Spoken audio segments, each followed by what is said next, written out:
यह dictation 5 second बाद start होगी, तब तक आप रेडी रहें।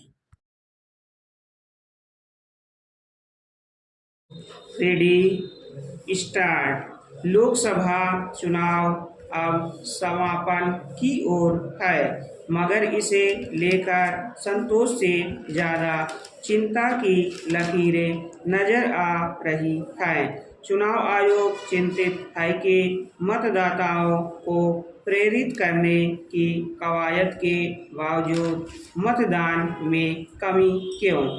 चुनाव से ही सत्ता बनती बिगड़ती है, इसलिए राजनीतिक दल और नेता चिंतित हैं कि कम मतदान किस पर भारी पड़ेगा। दोनों के लिए ही कम मतदान का ठीकरा मौसम पर फोड़ना सुविधाजनक है। बेशक गर्मी तो है, पर 2014 के लोकसभा चुनाव भी कमोबेश ऐसे ही मौसम में हुए थे, जब संसदीय चुनाव में रिकॉर्ड 66.44% मतदान हुआ था। स्थितियों की मांग है कि सहज सुलभ बहानों की बजाय वास्तविक कारणों की पड़ताल की जाए। चुनाव कार्यक्रम की घोषणा के समय भी आयोग को पता होगा कि मई-जून में गर्मी चरम पर होगी। फिर मतदान 7 चरणों तक क्यों खींचा गया? मतदान केंद्रों की दूरी कम क्यों नहीं रखी गई? पेयजल जैसी मूलभूत सुविधा भी सभी केंद्रों पर सुनिश्चित क्यों नहीं हुई? मतदाता सूचियां त्रुटि रहित क्यों नहीं?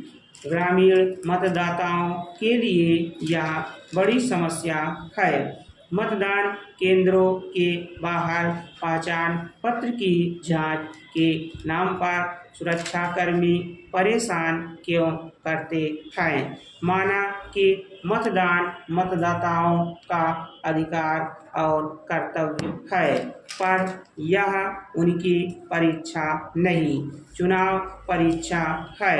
आयोग के प्रबंधन और राजनीतिक दलों की गतिविधियों की, जिसमें मतदाता उनके परीक्षक होते हैं। राजनीतिक दलों और उम्मीदवारों की चिंता अपने समर्थकों द्वारा अधिकाधिक मतदान के जरिए अपनी जीत सुनिश्चित करने तक सीमित है। कुल मतदान प्रतिशत में कमी के असर की आशंका से उन पर मानसिक दबाव तो बढ़ता है, लेकिन स्वस्थ लोकतंत्र के हित में मतदान का प्रतिशत बढ़े, वे ऐसा प्रयास करते नहीं दिखते। अमूमन ज़्यादा मतदान को सत्ता विरोधी लहर और कम मतदान को यथास्थिति का संकेत मान लिया जाता है, लेकिन अतीत के परिणाम इस पर एकमत नहीं। कम मतदान के बावजूद सत्ता परिवर्तन हुए तो ज़्यादा मतदान के बाद भी यथास्थिति बरकरार रही।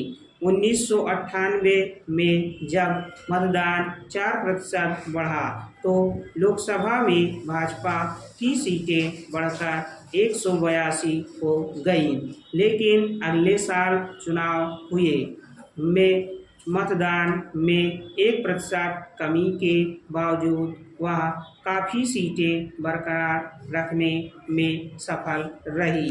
2004 में मतदान 1.7% कम हुआ, फिर भी अटल बिहारी वाजपेयी के नेतृत्व वाली राजग सरकार विदा हो गई, जबकि ओपिनियन पोल उसकी जीत की भविष्यवाणी कर रहे थे।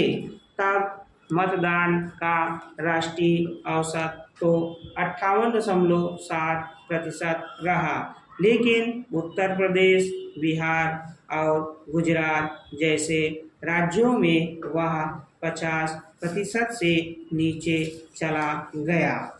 जबकि पहली बार देश में चुनाव ईवीएम से चुनाव कराए गए।